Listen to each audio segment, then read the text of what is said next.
This is the On the Mark podcast, bringing you facts, opinions, and personal experiences from the outdoor industry. I got the opportunity to shoot an AR-15. That was one of the funnest experiences that I've had. It's pretty exciting. It's a big rush. Presented by Sightmark, an industry leader in optics, bore sights, night vision, and more. Make your mark. Welcome to the On the Mark podcast. I'm Jeff Hamilton, your host. Today, I kind of want to give a shout out to everybody that makes the podcast possible. You know, I'm backed by a great company called Sightmark who sponsors this podcast. But just so you know, it's not a one-man show. I've also got Steve here who does my sound. And Steve, you might not realize it, but Steve actually has his own podcast. Steve, do you have a mic available for you real quick? Give yourself a little shout out because it's one thing that I haven't done yet. We're 6 episodes in. I haven't given you any credit. I do have my own podcast. Well, tell us real quick about it. What do you got going on? Yeah, my own podcast is called About Mansfield. Now, I know that you have listeners that are all over the country, but my target audience is actually right here in Mansfield, Texas, where Sightmark is located.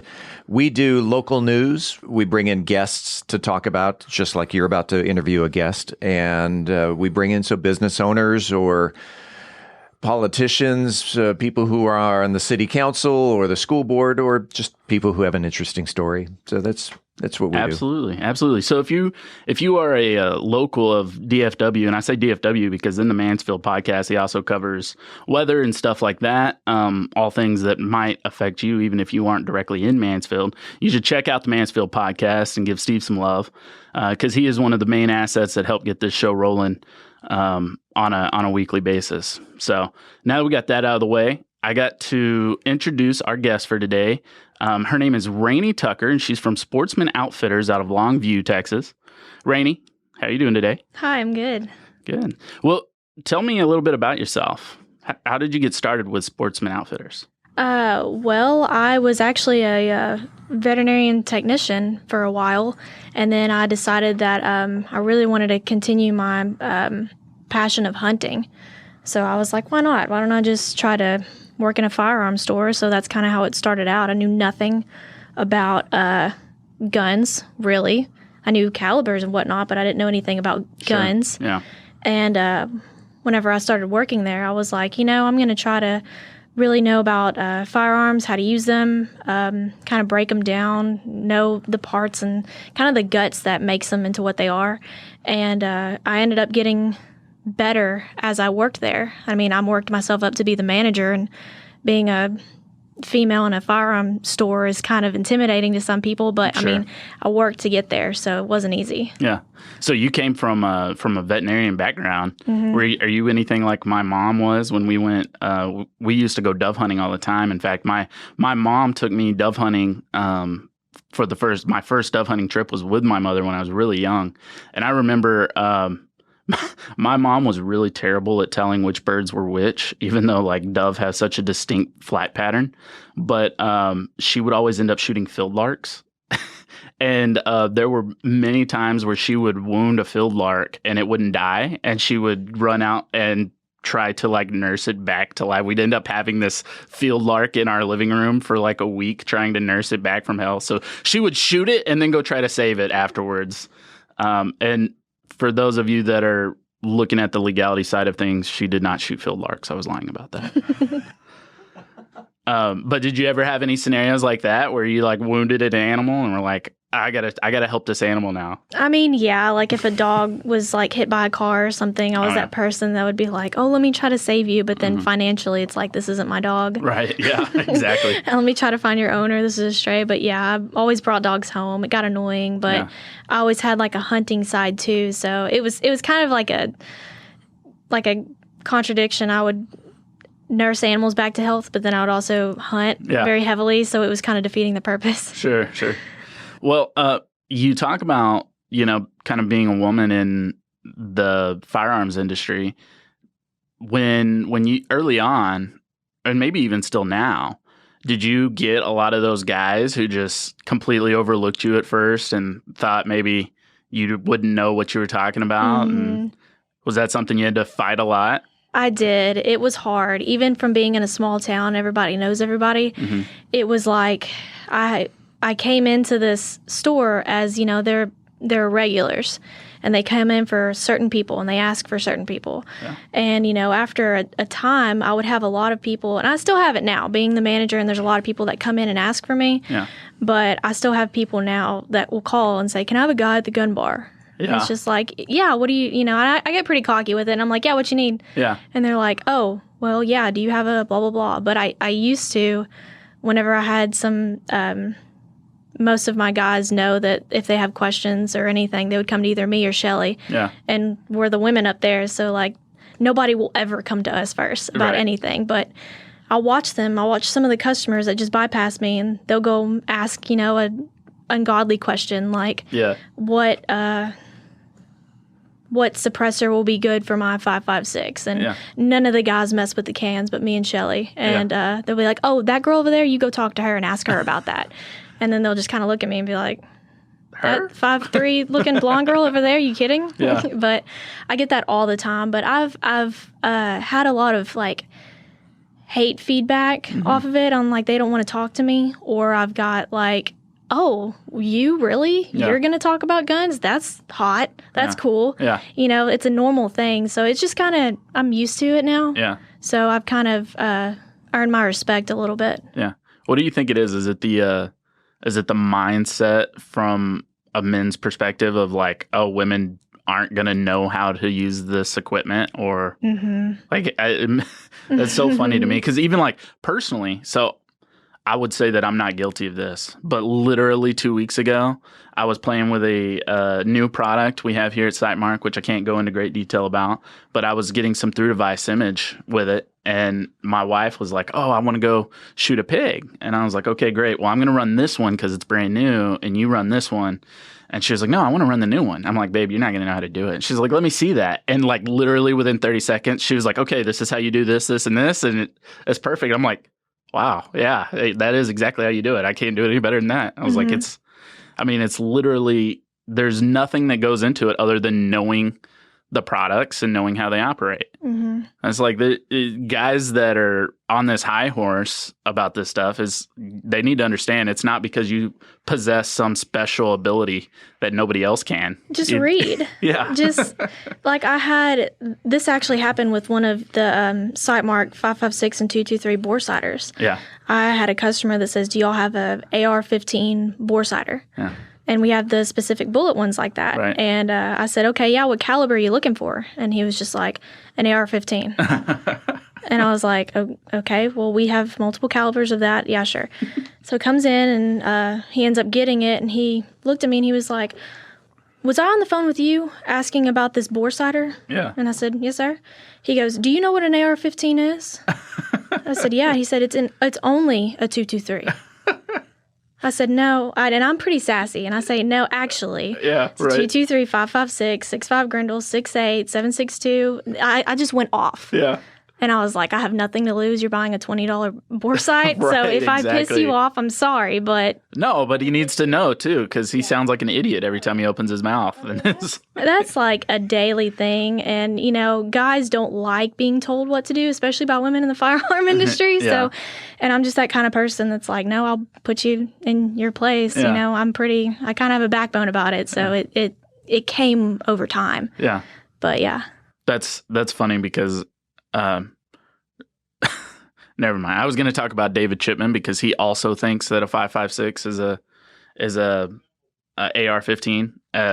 Specifically, an AR-15 is a 5.56, and it's like, yeah, okay, it's multiple calibers. Like, it can go in so many different calibers. It's unreal.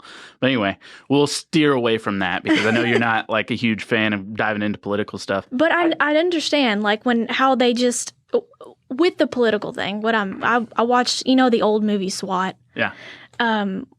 Me and one of my friends, we were watching the movie, and now that I'm into guns, I love watching movies, and I'm like, oh, SB5, like, just watching all the guns. Well, that scene when they were on the bus and they were breaking that guy out, and they came on there with like the SB5s and a suppressed 22 and shot all the people, and then all of a sudden there was like a news broadcast, and someone was talking, and they said 2 local officers with AR-15s gunned down the bus. And I was just like, what? Those were SP5s. Right. And then he was like, that's just how political things happen these days. And I'm like, no, are you kidding me? Yeah.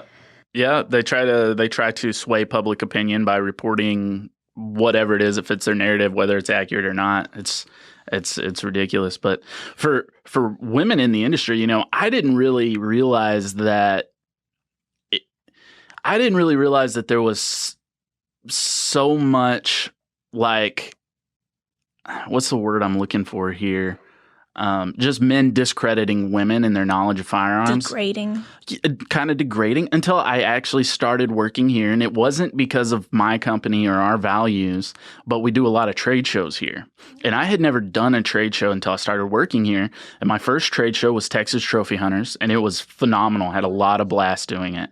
But I will tell you that I worked the booth the same time as one of our social media influencers, Caitlin Lowe's, who's been here a long time, very, very knowledgeable in the industry. And I'm sitting here brand new to the company. I knew about firearms, but I didn't know a lot about our products yet, as far as like the nitty gritty. Like, please tell me she just blew your mind.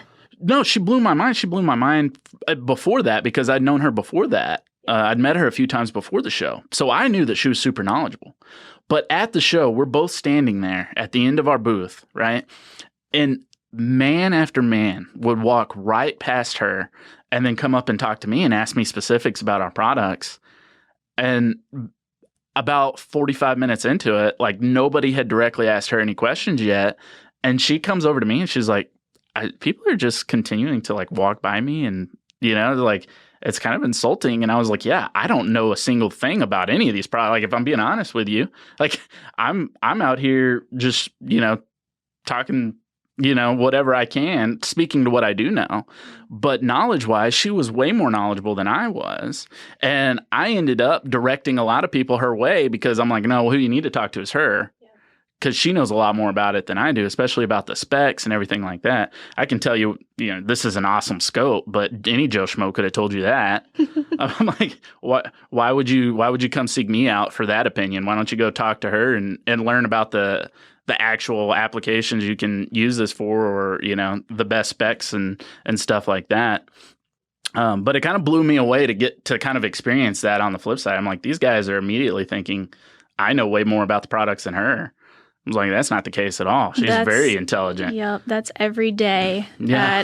I mean, it doesn't matter if it's Monday or Saturday. That's every day in my eyes. And even in my boss, Shelly, in her eyes too. And she's, I mean, her and her husband have owned the store since the early 90s. Mm-hmm. And they'll go to her husband for any questions or whatever, and he'll say, no, you got to go ask her. She does all the ordering. She does all this and the parts. And right. But I mean, it's just like, it was a motivation for me to be like, oh, if someone's just going to pass me up and go ask someone over there, I know, like, confidently, I know these products. I know how some of these firearms work. And now I'm starting to really use them. Right. So, you know, I'll, like, Silencer Co., love their cans. Mm-hmm. And I know almost every single one of them. I can name them off. And, you know, I've got people in service that I talk to on the daily, my reps, and then kind of the big wigs of them, too. Like, I've talked to them about suppressors, and they're like, wow, she knows a lot about this. Right. Well, you know, I've either shot them or done the research or watched videos, and I just really made it passionate that I wanted to know that. Yeah. So I didn't have anyone come to me and say, actually, you're wrong. Yeah. You know, and I can't stand being that person that's like, you know, you actually said the wrong thing and you look dumb. Like, if you say one wrong thing, then, you know, it's just like, oh, whatever. It's not that big of a deal. If I say one wrong thing, that's like 10 times down the totem pole that I go down to. So, like, whenever I say something like specs-wise and optics or guns or suppressors, like, I make sure I know on paper exactly, like, what this is rated for, what the image quality, anything. I just make sure I know every single thing about it before I open my mouth and look stupid. Well, and then it's got to feel good when Joe Schmo calls up to the store and asks for an AR-15 bore sight, and you're like, this is all I had to do to know more than these guys? Mm-hmm. Just know AR-15 comes in multiple calibers? Now, man. A couple years ago, I would have been like, oh, that's, you know, this over here, that's an AR-15. And then now I'm just like, oh, I know almost every caliber that it can come in. You know what you should have done with that guy? You should have been like, yeah, we've got them, come on in. And then just have like 30 of them laid out on the counter. If you want all AR-15 bore sights, here you go. There's like 30 of them right here. well, which one of these are going to work for mine? All of them. They're all the same, right? You asked for an AR-15, just put them all in at once. You load your mag up with each one of these, and then you just cycle through them. Fighting that negativity that comes with, guys just looking down on women in the workplace or women in the firearms industry. It's got to be getting a little bit easier, though, right?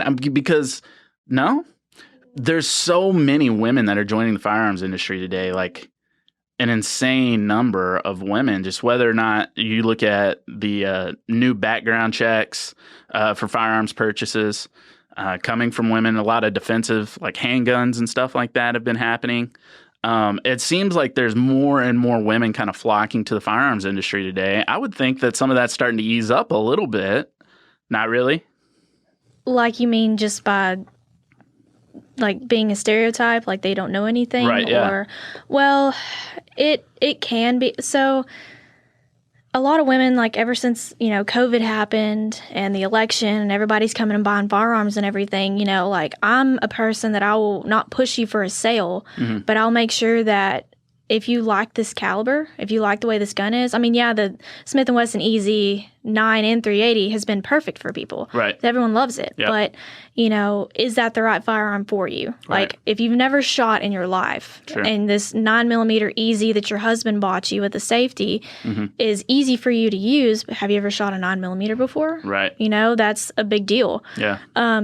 I really like to push women to, hey, why don't you buy a 22 first? Sure. Why don't you shoot that, see how comfortable you are, see how comfortable you like pulling it out, carrying it on you. Then why don't you graduate up to a bigger caliber in a timely manner and kind of practice on that. That's what I did. Right. Because I jumped into a Glock 43. Yeah. And as soon as I shot it, it jumped in my hand, and I was like, whoa, this is a lot of power behind this. Right. And I was scared to death this was going to come back and just hit me square in the face. I've never been scoped in my life. Yeah. And the one time I thought it was going to be this Glock. So got rid of it, hated it. Then, later on I got reintroduced to it, and I was like, okay, I need to start carrying. I've dealt with a lot of creepy encounters and stuff like that, and I was like, I do need to carry a firearm on me. So I purchased a 22. Just for fun, and shot it a couple times, and I was like, okay, I'm getting really good at this. So I went and I went all in on my first carry pistol, and I've got a 509 tactical without a red dot. I'm just kind of winging it with these suppressor sights, but who cares? Yeah. And then I just carry a 380 on me too. So I'm gun savvy now. Sure. Everything's fine, but I would not have shooting that 9 first. Nope. Yeah. To be honest with you, no. That was maybe 3 years ago. Yeah. And now that I've experienced that, I can reintroduce that to women that are trying to get into firearms. Hey, why don't you start small? Right. Especially some older women that just really aren't into guns, but their husband's like, come on, you need one. So I'll try to reintroduce it. And having your spouse tell you need this. In my world, it's like, you tell me I need this, but you don't understand that it kind of worries me. And they're like, oh, no, you need this 9mm. You have to have this. Yeah. It's just like, no, why don't you go talk to some women, which I'm actually, after here, I'm going to go shoot with my Silencer Co. rep's wife. She's a manager at one of the gun ranges around this area. Yeah. And she's going to teach me some handgun tactics and some rifle tactics and stuff like that. And so I'm super stoked, but that's what I need. I don't need one of my, I have police officer friends. They can teach me all day how to hold a gun, but we're not savvy to where you have to do it this way, and I'm like, no, I want to do it this way. Right. So I'm in the reverse situation with my wife, who's just started carrying within her vehicle because she's still a little uncertain about carrying on her. But she works for CPS, and it's a really, really dangerous job. A few weeks ago, some coworkers of hers showed up for a visit, and the dad showed up with a gun and just started firing off rounds, and nobody was shot. But still, she called me that day, and she's like, okay, I'm ready to get my concealed carry. And I was like, well, hold on, because they're about to pass some legislation where you don't need that, But it was funny because she was like, I'm ready to start carrying. What do I need? And we had the same conversation where it's like, I immediately was like, okay, you need something that's big enough to stop somebody, whether that's, a 40 to 9mm or whatever. And she was like, okay, well, why don't we start off with something smaller that I'll be, comfortable with shooting at first. So we took one of my Smith & Wesson 9mm, or 22s, and she shot that, and she absolutely loved it. But I was pretty adamant on her getting something a little bigger than a 22. And so, and then she was dead set on how it felt in her hand. Like, she wanted something that was going to feel really good in her hand. And so she ended up with the Ruger LCP 380, which is a tiny little compact pistol. I hate it because for me, like, personally, that's what I carry. I like that gun. I hate it so much. The reason for me is, like, even though it's a smaller caliber, I still get way more recoil out of that little gun. Maybe it's because my pinky falls off the grip or whatever, but she loves it, and she's dead accurate with it. It matters on what she's comfortable with and her situation versus, and that's what I push to customers if they're in there together, husband and wife, girlfriend and boyfriend, significant others. I try to push what feels good for you. Right. Okay. I know you like the way this feels. Right. I know you like the way this is. And, he might think, no, you have to have that one. Yeah. No, it's whatever she feels comfortable using if she needs it. Because, my hands are small. That LCP2 fits perfect with the little mag extension for me. Yeah. I shot the Hellcat. It pinched me in this little area. Yeah. Loved the gun, loved the magazine capacity. I just couldn't shoot it but I did trial and error, and I researched and made sure whatever gun I was going to have. And I love the Glock 43X, and I can't carry that because it kind of shows on me. Sure. So like in the fall, I'll probably switch over to that, but it's a 9 caliber, But yeah, I totally understand about the whole fitting to your hand. Yeah. It's not really how good it feels in your hand, because a Glock 43 feels good in anyone's hand. Right. But if you're not used to that snappiness of those little guns, you're just not gonna be accurate. You're gonna be scared of that recoil. Yeah. And I totally understand about where she's coming from. Yeah. Well, and when it boils down to it, when you look at, a self-defense carry gun, if you ever have to use that, there's a pretty good chance that that's going to be close quarters anyway. So, your accuracy out past, let's say 15 yards is not going to be that necessary. A lot of those interactions happen within just a couple of feet. So anyway, it was just a good peace of mind for me to be able to actually just know, okay, you have this now. And now you at least have some line of protection. And it was just huge for me. But to get that phone call from her, it was like, okay, I'm ready, because it had been an ongoing debate for a long time. And I constantly was pushing her towards what I carry. And she told me many times, she's like, I just don't like that gun. I don't like it. I want something else. And so she went with the Ruger LCP, which I didn't even own one. We had to go out and buy one specifically for her. But that was fine. As long as she's got something now that makes her feel a little more comfortable and like she has a defense. That's what it's all about. But now you said you were about to go shooting, and you didn't mention where you were going shooting at. I'm guessing that's because you didn't want to give them like a little shout out. Oh, I would love to. It's ETTS, right? Yes. Which stands for Extreme Tacticals and Training Solutions. And I believe they're out of Ellis County, like around in the Waxahachie area.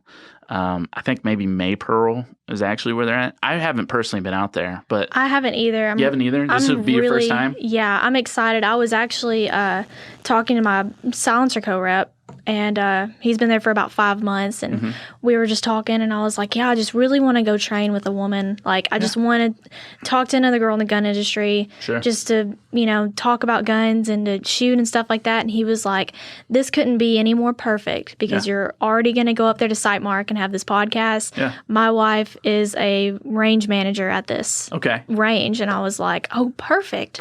Do you think she can work me? And he was like, she would love to. She gave me a call and said, yeah, just come out whenever you're done. Just come shoot. We'll do whatever you want to do. And, I was so worried. I was like, what do I wear? Like, I'm going to have all these people. I think Magpul just went there, actually, and did some training. And I'm like, wow, that's not intimidating. Yeah, right. I'm just a small town gun girl that's Good luck following that up. No, I bet you're going to do great.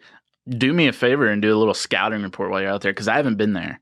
And what I'm interested in is, one, do they have a 2,000-yard lane?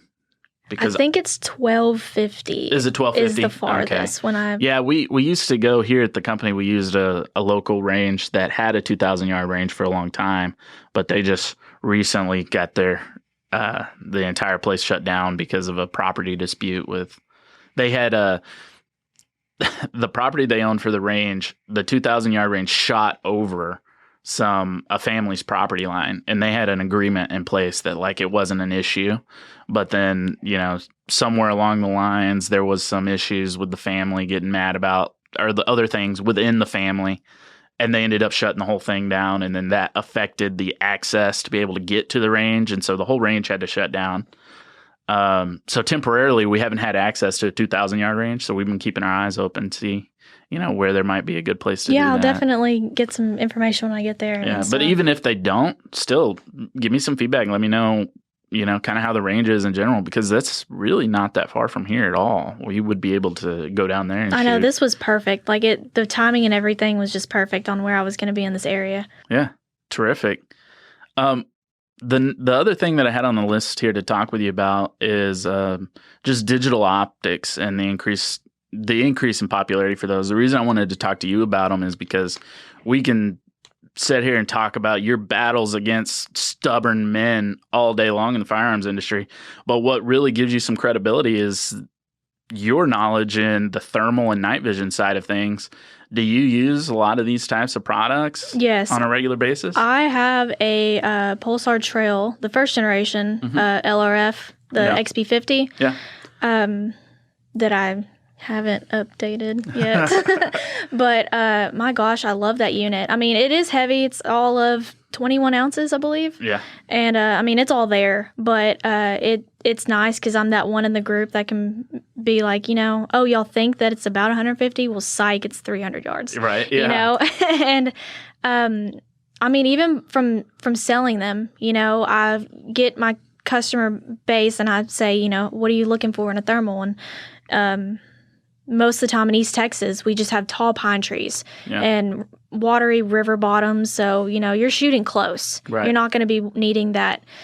You don't need the XP or the XG distance, but any of the 38s or the 30s, some of the XPs, if you're just, bougie like that and you want one for the image quality, then yeah. But I definitely push a lot of those 38s and the 30s on people shooting in my area, but they just those XM30s, they just sell like that. Yeah. Because it's right in our area, because you just need close quarters. You can save up to 5 guns on that. It's got the whole color palettes, all the reticles. Everyone just loves them. Right. And then I really push for Pulsar's products just because of the customer service. Right. Just instantly they turn around and everything's great, and everyone's been happy with their units. So I really kind of push those. Sure. I'm not saying they're my favorite. I'm just saying they're nice. Yeah. Well, and so you talk about the customer service aspect. We just did a quick little walk around tour of the building back there at the QA side. When we walked through that little room back there, that's our customer service. And we got guys back there. We have there's so many people here. We have a few people dedicated solely to Pulsar customer service. So when you call to get something serviced, you actually talk to one of just a few people. A human. Yeah, a human. A human, yeah. That's here and speaks English fluently and can help you immediately. And that's huge. And that goes across all of our products. And for those of you who don't know, Sightmark, which is the parent company, we own Sightmark, Firefield, Kofiager, Bullet Safe, and then we are the only U.S. distributor for Pulsar. So we got our toes in all kinds of stuff over here. But the nice thing about any of the products that we either own or distribute for, you're going to talk to somebody that's an actual person here in the building with unlimited resources to be able to hook you guys up. And customer service is one of the things that is our biggest focus. We want to make sure everybody's got the best experience possible, and if there's something wrong with a unit, we're going to make sure to correct that and get it fixed for you. But one of the things you mentioned when you were talking about the pulsar units that you use is the using the LRF to tell the distance, right? So when I first got started in night hunting, it was actually on the digital night vision side of things with the Wraith. But I didn't realize how big of an issue it was to be able to tell distance on those digital displays. Because for me, I live on a family farm, and for the most part, I just hunt out there. And I know my distances for everything out there. So it's like in my tree stand, I know it's 200 yards to that back fence line. And so I just had that engraved into my mind already. So I was able to take that Sightmark Wraith, throw it on my gun, and go hunting perfectly without any issues. But I didn't realize I had an issue until I went to another piece of property where I didn't know any of the distances. And I start looking around and I'm like, how far away is that? They're like, oh, well, I don't know, a couple hundred yards maybe. And I'm like, well, wait a minute. That's a pretty big difference. Couple hundred yards. You're talking a couple inches up or down. I mean, or the size of the hog. Yeah. Like you can think this is some monstrous hog, and then you're actually 30 yards from it. Yeah. You know? And it was just so funny to me because I'd been hunting with the Wraith for a while, and then all of a sudden I get put into a new environment and I realize like, oh, wait a minute. I need to kind of be able to figure out how far away something is. So the trail line for Pulsar is wildly popular because it's got the LRF, which is a laser rangefinder for those of you who don't know, which really does make a huge difference.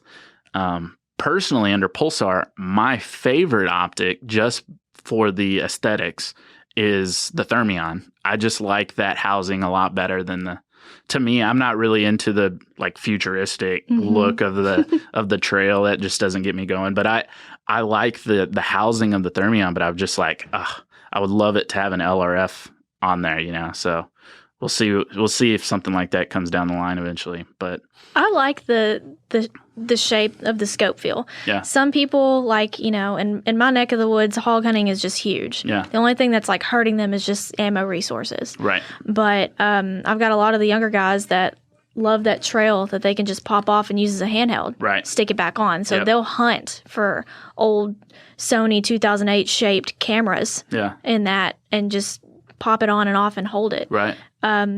Which is, it's kind of an ingenious thing that y'all are changing it from that side to scope, so that way you can also purchase the Axions or the Helions, so you can have two. Right. So it's kind of a genius thing to get people to do. Well, and you said that, you know, being able to pop off that trail and use it as a handheld is convenient. You know, I kind of smirk. Other people around the office have said that same thing, and I've just kind of been I like the Thermion better, so that's what it is kind of guy. So I always kind of was like, that's not really a thing. Like I would never take it off and use it as a handheld until I heard the story of last year. This guy was out hunting, and after his hunt, he threw his firearm into the back of his truck, and he was driving around and I guess just scanning fields. And what he had done is he took his trail off of his gun and was using it as a handheld. And he stopped. This is country roads, no light poles or anything. It's complete darkness. He stopped at a stop sign, and he actually heard somebody crying for help. And so he used his trail as a handheld and was able to see off in the ditch somebody had crashed, and he was able to see them and the vehicle. And I guess it was two people in that vehicle. And anyway, he was able to alert the authorities, and they actually showed up and saved both of those people. They had really serious injuries.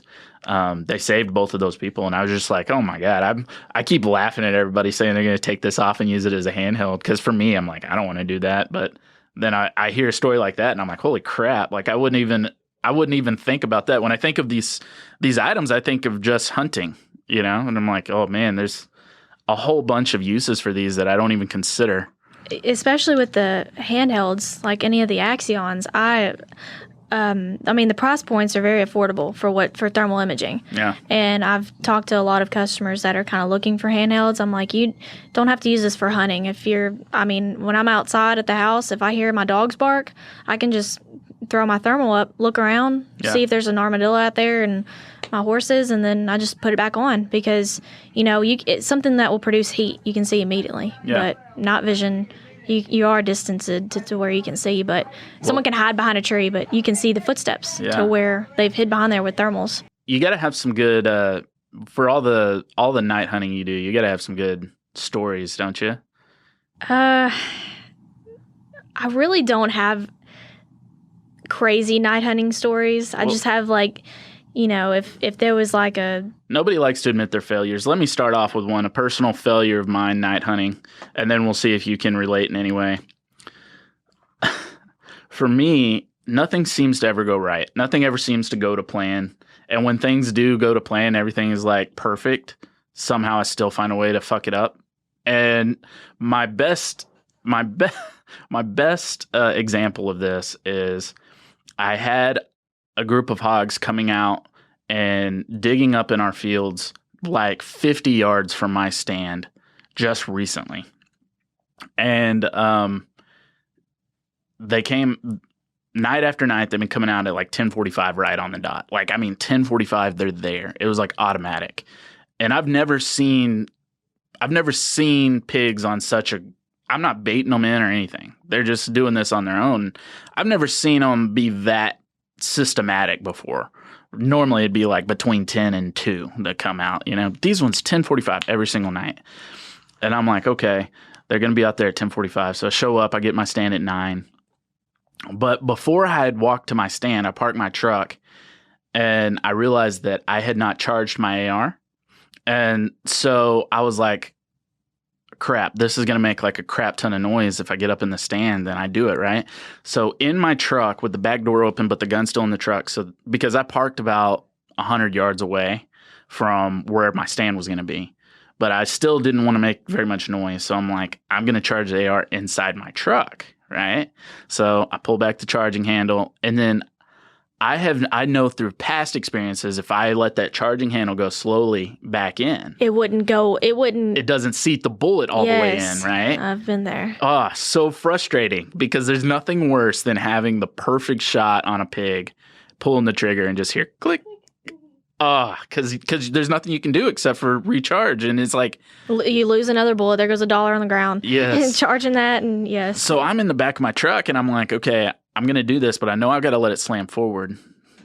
But being an idiot, I'm there an hour and a half early, right, from when I know the pigs are gonna show up. I'm in the back of my truck, which is 100 yards away from my stand, which is 50 yards away from where the pigs are digging. So I'm 150 yards away from where the pigs would be. I let that charging handle go, but I still just ease up on it a little bit. I don't let it slam forward all the way. But I think surely that's adequate, right? Sure enough, 10:45 on the dot. Everything's perfect. I got the pigs out there. I've got the best view of them. Here, it's all about content. So I recorded a crap ton of content before anything happens, because I figured they were going to be digging out there for a while. And so I'm recording them through the device. And then I decide, okay, I'm about to shoot. So I get lined up. I got the perfect shot. I pull the trigger. Click. I'm you got to be freaking kidding me. So I eject the mag, pull the charging handle back. And I had to eject the mag because when I pulled the charging handle back originally, the casing, the bullet that was in the chamber didn't eject.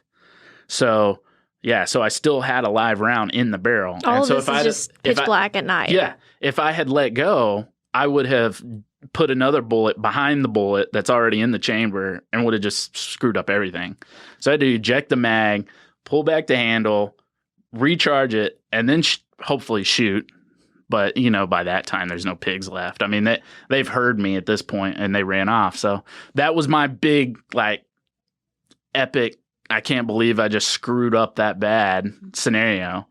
Because looking back on it, I'm why didn't I just fucking charge it? Normally, I would charge at the house and be ready to go and be fine. But I had just forgotten, and then I just didn't want to make that much noise, and it cost the entire hunt. Now, the flip side of the story is these pigs were really stupid, and the next night they were back out there at 10:45. So they got what was coming to them. Yeah. But it was one of those things, I couldn't even go to sleep that night. I was so pissed off at myself. Anything like that, you had to have something like that happen to you. I don't have a malfunction story. Well, I do, but it was just very minor, and it wasn't even mine. It was my buddy's FLIR. Yeah. Per usual, something FLIRs, just dying. But so I have a 5-year-old son, and he's all into hunting. That's just what he does. He has this cool mom that has guns. He's just like, heck yeah. So my dad was, he didn't video it, but he took pictures. So there was this hog that was like 180 yards away, probably, at this feeder. It was about a 200-pound hog, all by itself. And I was like, this is going to be easy. And it's like 5 o'clock. Still using my thermal, but it's 5 o'clock, Sabine River Bottoms, stupid hot. Okay, there's a lot of heat. PM or AM? PM. Oh, nice. Yeah, so it's, the image is there, but it's hot. So there's a lot of other stuff going on. So my son's like, can I go with you? And I said, sure. So he comes with me, and I've got those Primos the shooting sticks. Yeah. So I said, you hold on to the back of these, and I'm going to carry the front. Yeah. So I know where he is while he's walking. Right. So we're walking on the edge, and I'm watching this hog, and in my mind, I just have my AR on me, but I don't have like a pistol or anything. So I'm like, gosh, if this hog comes at me, this is going to be bad. Right. But I was just like, it's okay, I'll be fine. So I could feel these walking sticks kind of go a little far out on my right, and I'd have to yank it back in. And then he'd come back out again, and I'm like, stay behind me. So then I hear him, we're like 20 yards away, and he goes, Mom, I have to pee. And I said, yeah, you gotta, okay, sure. So then he's behind me, and he's just taking a leak, and this hog's just right there. So I'm setting everything up and everything, and he's got his headphones on, so he's like, Mom, I'm done. And I'm just, I said, okay. So he goes, is that him? Is that the hog? I said, yes. Shh.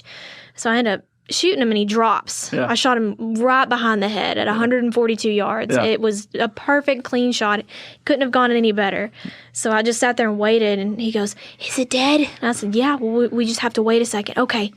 Now let's go. I said, no, we have to wait, because I'm nervous. My son, he's little. This hog's huge. And I don't know if there's any more around. Yeah. So we end up going to it, and he gets all excited, and he's getting a stick, stabbing his eye. He's all excited. he's all about hunting, and we went on a vacation in Arkansas. As soon as we got there, he found a snake in the grass, brought it in the house to my mom.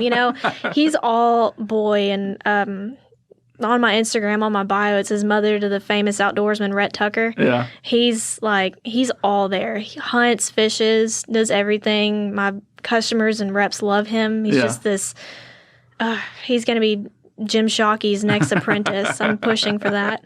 Nice. Yeah, my son's the same way. Anytime I shoot something, and like I always make a point to bring whatever I kill back to the house so he can see it, he goes nuts over it, like almost to like it makes me really, really proud, but at the same time, like he shouldn't enjoy it this much. Like he starts to shake a little bit. He's like, oh, it's like the excitement is so much that he just gets thrilled by it. But it's, as a parent, it's like one of the funnest experiences. And my son's only 2. And I can't wait until he's able to actually go out and shoot his first one, with me, which would be really awesome. And what's great, and I've talked about it multiple times, is with all these digital optics that are coming out now. Optics. I don't know why I said that weird. With all these new digital optics coming out, most of these have the ability to record, video and audio, and to be able to capture those moments, is going to be just phenomenal. I'm so excited for those opportunities. But anyway, it looks like we're about ready to wrap things up here. Real quick, before we sign off, let's give another little shout out to Sportsman Outfitters. How can people find you guys? Where are you guys at? Website, social media? We have a Facebook and an Instagram. We do not have a online store. A lot of people mistaken us for there's a Sportsman's Outfitters in Pennsylvania, Alabama for online, but no, we're just kind of we're not a smaller store. We're growing, but we're just kind of that store that's always been there. Sure. We used to be called Winchester's. Oh, gotcha. So like the OG people that have been in the East Texas area knows us as Winchester's, but it was Winchester's Sportsman's Outfitters. Now we are just Sportsman's Outfitters. Gotcha. But a lot of people in the Longview area, I mean, we're the only store in that area that is a one-stop shop. So gotcha. We've got archery, we've got hunting equipment, we've got clothes, hunting clothes. We carry Sitka, Orvis, fly fishing. Yeah. We're the only fly fishing store kind of in the East Texas area. all the night vision, scopes, guns. We're really a little bit of everything. Yeah, our busiest time is the end of July till about February. Okay. We're just freaking hammered all the time. We got people getting ready for elk hunts. That's Sure. our biggest thing. I didn't even know this many people hunted in our area until I started working there and getting people ready is what I like to do. Right. I make sure that I'm like, y'all have a checklist. You need your bow work done. You need to be in here at least at the end of July. We get busy. How many people show up saying, "Hey, I'm going on an elk hunt," but they have no idea what they need for an elk hunt, or like no plan at all? Not very many. Yeah. Most of them are like, "Oh, I've got a buddy that does it all." Yeah. But I got some people that come in that'll be like, "Hey, we're going in the Colorado area. Or we're going to New Mexico. What do I need?" And especially with Sitka clothing, I'm really big into the systems on how they work. So I can go in there and tell you, "Oh, you need these Apex pants. You need the core lightweights. Just anything," and I just outfit them completely. I'm like, "Okay, but I'll warn you, you're gonna spend a pretty penny." Right. Yeah. But this stuff is going to work for you. Right. But I don't have very many people that are newbies. Yeah. And if they are, I don't want to treat them like they're a newbie. Right. Yeah. But I also sell hunts when I'm at the Safari Club show and the Texas Trophy Hunter show. So I see hunters all the time. And I hunt a little bit in the big game, but not as much as I would like to. But Sure. I mean, I'm really busy with my own Right. firearm industry. But Absolutely. I don't have too many people that are just newbies that come in. They kind of know what they need, and we just have the resources. So they're just in and out, and they'll come and tell me. I mean, I have people that'll bring me, like, pictures of what they've shot. I'll sit there and ask them, be like, "Hey, you going to Colorado yet? Yeah. Have you been walking in your shoes?" And they're like, "No." And I'm like, "Go get those shoes on and start walking around practicing." Wow, and that's like incredible advice right there. Just like break your shoes in before you go go. walk in Yeah. your shoes and put whatever backpack with your kid in the back. Yeah. Do something to make sure that you're not going to be hurting. Make sure you're physically prepared for this. Oh, yes. I'm like a mother hen to these hunters that come in there. And I'm just like, "Are you doing this right? Yeah. Take your mountain ops. Yeah, Get all that's into awesome. it." So if you guys need to make sure you've got the perfect hunting setup, make sure and go see Rainie at Sportsman Outfitters. Thanks a lot, Rainie. We appreciate having you on today. Thank you for having me. I really enjoyed it.